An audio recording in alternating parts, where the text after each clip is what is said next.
Bonjour Rudy, bonjour à toutes et à tous. Aujourd'hui, une petite réflexion sur des chiffres, puisque la paracha que nous lirons ce Shabbat, la paracha Vayetse, c'est la 7e paracha de la Torah. 7e paracha de la Torah, elle commence, on dit que Yaakov est sorti de Be'er Sheva, du puits des sept.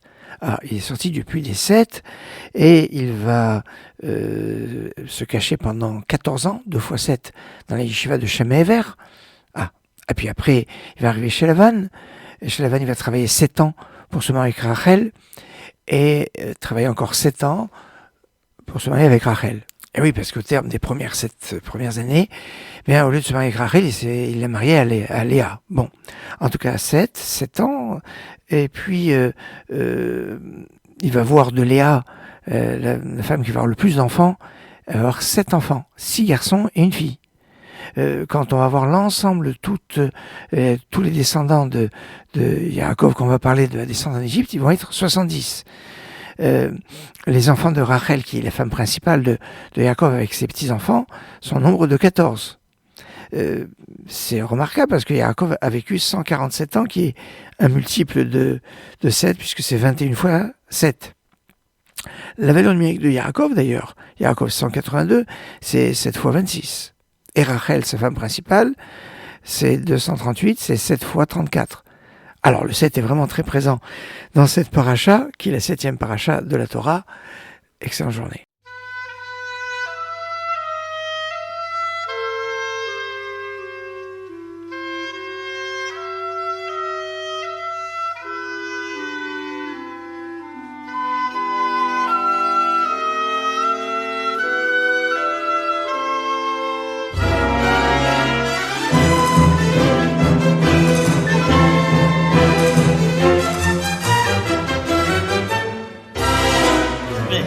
ערננו לתורתך, לדבק ליבנו במצוותיך, ויחל לבבנו לאהבה וליראה את שמך.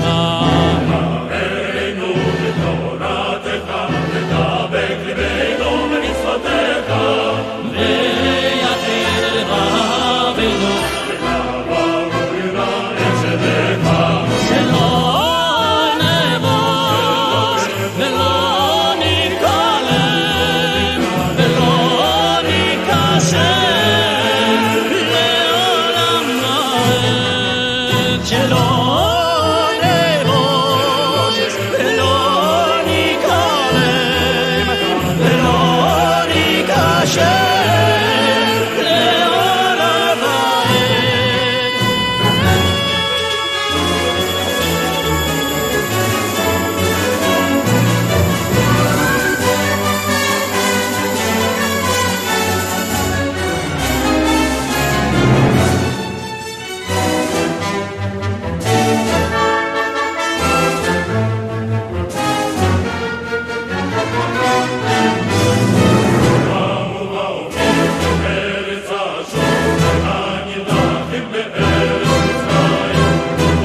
והשתחוו לשם בהר הקודש, והשתחוו לשם בהר הקודש, והשתחוו לשם בהר הקודש, והשתחוו לשם בהר הקודש.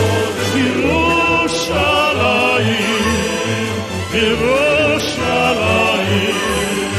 ירושלים,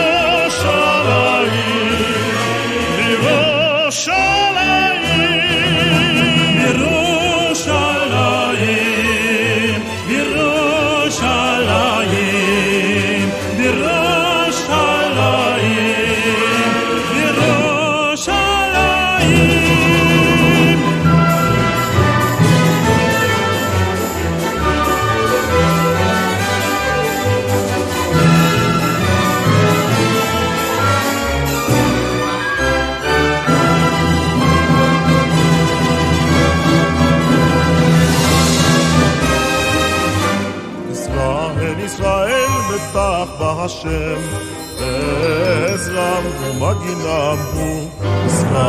Israel betach Hashem, Ezram umaginam hu.